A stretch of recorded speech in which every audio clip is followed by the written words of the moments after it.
आजिर ये भिडियो रे आमे संस्कृत रे बार को कौन कहा जाए जानिबा। संस्कृत रे बार को बासरह कहा जाए। संडे ओडिया रे रविवार और संस्कृत रे रवि बासरह।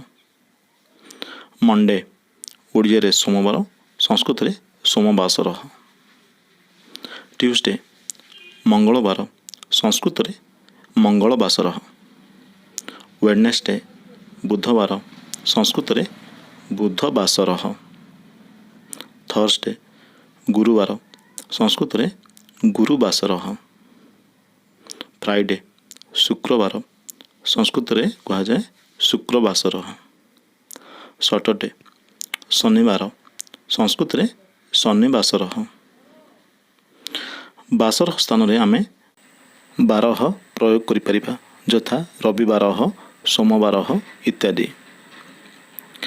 वीडियो देखिया पे धन्यवाद।